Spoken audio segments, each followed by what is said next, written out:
میرے دادا حضرت شاہ صوفی غلام محمد صاحب رحمۃ اللہ علیہ، حضرت کے پاس ایک جوڑا آیا، ان لوگوں نے حضرت سے شکایت کی، بیوی نے کہا حضرت انہوں میری بات نہیں سنتے، شوہر نے کہا حضرت انہوں میری بات نہیں سنتے۔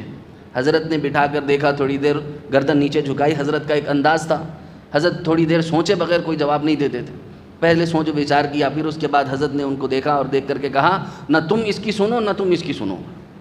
وہ لگا یہ سوچ کے آئے تھے کہ حضرت یہ بولیں گے کہ بھائی تم شوہر کی سنو تم بیوی کی سنو، یہی سوچ کے آئے نا بھائی، نصیحت تو یوں ہی ہوتی ہے نا۔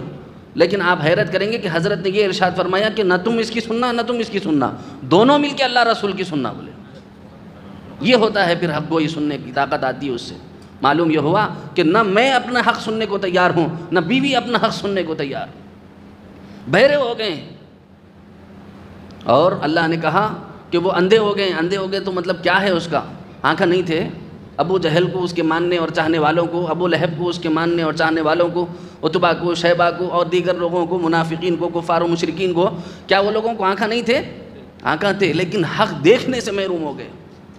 آنکھوں کے سامنے کلمہ، ہاتھوں پر کنکریوں نے کلمہ پڑھ لیا، انت ساحر کہہ کر کے حضور صلی اللہ علیہ وسلم کے چہرے سے اپنا چہرہ پھیر لیا۔ ایسی کیسی بدبختی تھی ان کی، سوچو ذرا۔ اب یہ تو ہو گیا اس وقت کا واقعہ، تو کیا خالی واقعہ اس وقت تک کے لیے ہے؟ نہیں، قیامت تک کے انسانوں کے لیے اس کے اندر میسج ہے کہ جب حق دکھ جائے تو پھر کم از کم اس وقت تو اس کو سمجھنے کی کوشش کرو۔ نہ حق دیکھنے کی ہمارے اندر طاقت، نہ حق سننے کی ہمارے اندر طاقت، نہ حق بولنے کی ہمارے اندر طاقت۔ اللہ نے ان کے بارے میں کیا کہا؟ اللہ نے قرآن مجید میں فرمایا پھر یہ لوگ اپنے مقام پر واپس نہیں ہو سکتے۔ اللہ نے کہا، یاد رکھو یہ میں نہیں بول رہا ہوں، کریٹر نے کہا ہے، ہمارے بنانے والے مالک نے کہا ہے، خالق نے کہا ہے، ہمارے سرشٹی رچیتا نے کہا ہے، کائنات کے بنانے والے مالک نے کہا، پالنہار نے کہا۔ ان کو معلوم ہے ہم ان کی بنائی ہوئی مخلوق ہے، ان کو معلوم ہمارا ہر کل پرزا ان کو معلوم ہے۔ وہ یہ کہہ رہے ہیں کہ اس حالت میں پھر واپسی ممکن نہیں ہے۔ کب واپسی ممکن نہیں ہے؟ جب آدمی حق سننا چھوڑ دے، حق بولنا چھوڑ دے، حق بولنا چھوڑ دے، حق سننا چھوڑ دے، حق دیکھنا چھوڑ دے، تو پھر اس کے نتائج یہ نکلتے ہیں جو آج ہم نکل رہے ہیں۔ دیکھو کیا نتیجہ نکلا، 10 سال سے 5 سال سے کسی کا کیس چل رہا ہے، 10 سال سے کسی کا کیس چل رہا ہے، 15 سال سے کسی کا کیس چل رہا ہے۔ غلط بول رہا ہوں تو آپ جواب دیجئے مجھے، نتیجے بھی دیکھو، اس کے بعد فیصلے ہو رہے ہیں۔ دیکھو نا بابا، فیصلے ہو رہے ہیں کیا؟ جاؤ جا کر ذرا آپ کبھی کورٹوں کے باہر کھڑے ہو جاؤ، لوگوں کے رونے سنو، ان کی تکلیفیں سنو، ان کی آہیں اور سسکیاں سنو، ان کی پریشانیوں اور تکلیفیں اور دکھ سنو، اللہ کی قسم آپ کے جگر پھٹ جائیں گے، پریشان ہوں گے آپ۔ آخر ایسی کیا تکلیف ہے صاحب؟ دیکھو جاؤ کورٹوں کے باہر کھڑے ہو جاؤ، کبھی ریسرچ بھی کرو، کبھی تحقیق بھی کرو۔ آنکھیں موچ کر کودنے سے آج ہر عالم روک رہا ہے۔ الحمدللہ اللہ نے اس زمانے کے علماء کو اتنی وسعت اور وسعت قلبی اور وسعت ذہنی عطا فرمائی کہ یہ پہلے کی طرح نہیں ہے کہ بھئی آنکھ موچ کے کودتے رہو، نہیں۔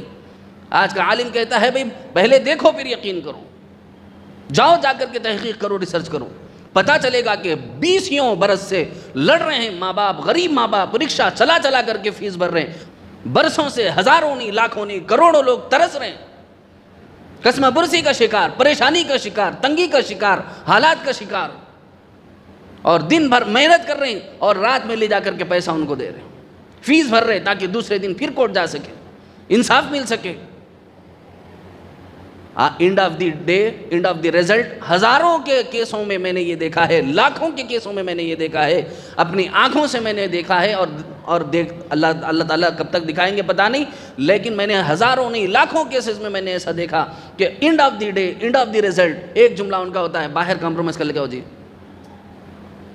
یہ نہیں ہے جملہ تو پھر آپ آ کے مجھے بولنا، پھر پیسے دیے سو کیا، پھر کوٹاں کرے سو کیا، پھر تاریخاں گئے سو کیا، پھر جو تکلیف اٹھائے سو کیا، نہ دن دیکھے، نہ رات دیکھے، نہ سرما دیکھے، نہ گرما دیکھے، نہ بخار دیکھے، نہ نزلہ دیکھے، نہ زخام دیکھے، نہ جو ہے جسم کا درد دیکھے، نہ تکلیف دیکھے، نہ پریشانی دیکھے، صبح میں رکشہ چلائے، رات میں گاڑی چلائے، اولا چلائے، اوبر چلائے، فلاں چلائے، گاڑی کرے، محنت کرے، پسینہ بہا کے پیسہ بھرے، 10 سال سے پیسہ بھر رہے ہیں، 10 سال کے بعد نتیجے کے طور پر وکیل اور جج یہ سناتا ہے جا کے باہر فیصلہ کر لے گا جی، جب باہر فیصلہ کرنا ہی تھا تو پھر جو ہے اندر آنے کا مطلب ہی کیا تھا؟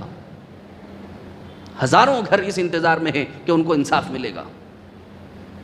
عزیزو یہ دراصل نتیجہ ہے، اور میں آپ کو بتا دوں یہ ڈاٹا ہے، میں اپنی طرف سے نہیں بول رہا ہوں، یہ ڈاٹا ہے میرے پاس، میں اپنی طرف سے نہیں بول رہا ہوں، 70% مسلم لوگ مرد و خواتین کوٹوں کچہریوں کے باہر، کوٹوں کچہریوں کے باہر مسلمانوں مرد و خواتین. کیوں؟ کیونکہ ان کو اللہ کی بات پسند نہیں، ان کو رسول اللہ کی بات پسند نہیں، ان کو انصاف اور عدل کی بات پسند نہیں، حق گوئی سننا نہیں چاہتے. اللہ کے کلام پر یقین کرنا ہمارے بس کی بات نہ رہی، رسول اللہ کی بات پر یقین کرنا ہمارے بس کی بات نہ رہی، حق بات سننا ہمارے جو ہے اندرون کی طاقت کی بات نہ رہی، حق بات بولنا ہمارے اندرون کی طاقت کی بات نہ رہی، حق بات دیکھنا ہمارے اندرون کے اندر اتنی طاقت نہ رہی. یہ جس کے نتیجے میں آج گھروں کی جو بربادی جو اتری ہوئی ہے وہ اس وجہ سے اتری ہوئی ہے. نہ بیوی اللہ کی سننے کو تیار، نہ شوہر اللہ کی سننے کو تیار، نہ بچے اللہ کی سننے کو تیار، نہ بچیاں اللہ کی سننے کو تیار. جس کے نتیجے جو نکل رہے ہیں وہ ہماری آنکھوں کے سامنے ہیں، جس کے رزلٹس جو نکل رہے ہیں وہ ہماری آنکھوں کے سامنے ہیں، جس کے بھگتان کے نتیجے میں ہماری بہن بہو بیٹیوں کو رسوائی کا سامنا کرنا پڑ رہا ہے، یہ نتیجے ہمارے سامنے ہیں.